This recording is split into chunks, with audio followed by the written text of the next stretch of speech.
সরকারকে সহযোগিতা করতে চেয়েছি। এই ধরনের অস্থিতিশীলতার সুযোগ নিয়ে রাজনীতি করতে চাইনি, কিন্তু সরকার বারবার কথার বরখেলাপ করছে। গণভোটের গণরায় বাস্তবায়ন করতে হবে। গণভোটে 70% মানুষ হ্যাঁ পক্ষে, সংস্কারের পক্ষে ভোট দিয়েছে। আমরা এখনো একটু কথা অল্প করে বলছি, কারণ দেশে অনেক সংকট, দেশের মানুষ ভালো নেই, দেশে জ্বালানি সংকট, দেশের মানুষ চিকিৎসা পাচ্ছে না, হামের চিকিৎসা পাচ্ছে না, দ্রব্যমূল্যের ঊর্ধ্বগতি, তেলের দাম বৃদ্ধি হয়েছে। বিরোধী দল থেকে দায়িত্বশীল বক্তব্য দেওয়া হয়েছে, সরকারকে সহযোগিতা করতে চেয়েছি। এই ধরনের অস্থিতিশীলতার সুযোগ নিয়ে রাজনীতি করতে চাইনি, কিন্তু সরকার বারবার কথার বরখেলাপ করছে।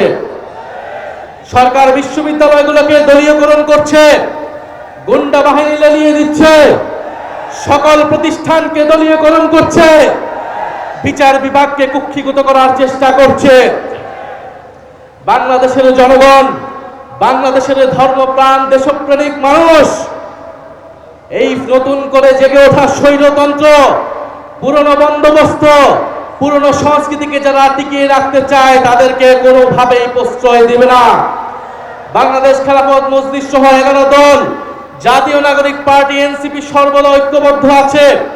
আপনাদের প্রতি আহ্বান থাকবে, গণভোটের গণরায় বাস্তবায়নের জন্য আমরা সকলে ঐক্যবদ্ধভাবে রাজপথের এই সংগ্রাম চালিয়ে যাব, যতক্ষণ না সরকার গণভোটের গণরায় বাস্তবায়ন করতে ইচ্ছুক হয়।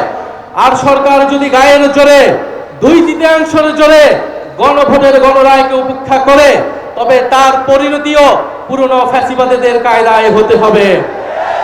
ফলে এই হুঁশিয়ারি আমরা দিতে চাই, কিন্তু আমরা চাই দেশে স্থিতিশীলভাবে দেশের সমস্যার সমাধান হোক। সরকার যত দ্রুত গণরায় মেনে নেবে, তত দ্রুত সরকারের জন্য মঙ্গল, দেশের জন্য মঙ্গল।